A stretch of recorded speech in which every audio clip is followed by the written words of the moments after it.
মেজাজটা পুরাই গরম ভাইজান। বউ ফোন দিয়ে কইছে কি আসার সময় করে তরকারি লেগে আজকে গেছি বাজারে, পাছা দিয়ে ঢুকাইতে পারবেন অনায়াসে, একদম পাছার মধ্যে দিবেন কথাইয়া ঢুকিয়ে যাবে। এমন সাইজের একটা লাউ এই চাই 80 টাকা প্লিজ।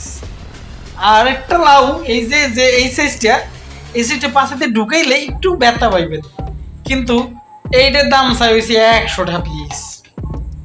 কি কম আর যে এলাম পাশে মামা এইটা এই তরকারি কত, করল্লা কত, করল্লার কেজি 120 টাকা। ছোট ছোট বেগুন, এডুক এডুক বেগুন, এই এর দাম হয়েছে 100 টাকা কেজি। অন্য তরকারি যেই নেন 80 টাকা, নিচে কোনো তরকারি নেই। আমার জিজ্ঞাসা মামা এই টমেটোর কয় টাকা কেজি? ও মা, টমেটোর কেজি হয়েছে 160 টাকা। আর গাজর, এই গাজরের কেজি হয়েছে 180 টাকা। আপনি কি যাইবেন বাজারে? সবচেয়ে সস্তা জিনিসের তরকারির দাম হয়েছে এখন পটল। মামারে কইলো মামা তাই পটল কত?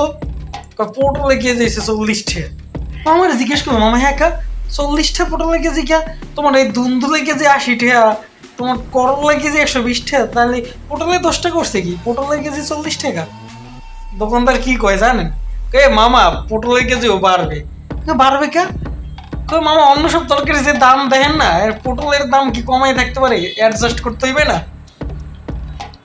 দোকানদারের যুক্তি শুনিয়ে আমার মাথাটা পুরাই গরম হয়ে গেল। এর লেগে অন্য জিনিসের সাথে অ্যাডজাস্ট করে দাম বাড়াইবেন কে? অন্য জিনিসের পটলের দামের সাথে অ্যাডজাস্ট করে অন্য জিনিসের দাম কমান যায় না? দোকানদার আমার দিকে এই বড় বড় চোখ করে তাকাই কইতেছে, এ মামা বাংলাদেশে কি নতুন আইছেন নাকি, নাকি আকাশ থেকে ঠাস করে নিচে পড়ছেন? নিলে নেন, না নিলে শহরে না অন্য বেটারে কিনতে দেন। আইসে এনে ওইয়া দাম কমাইতে।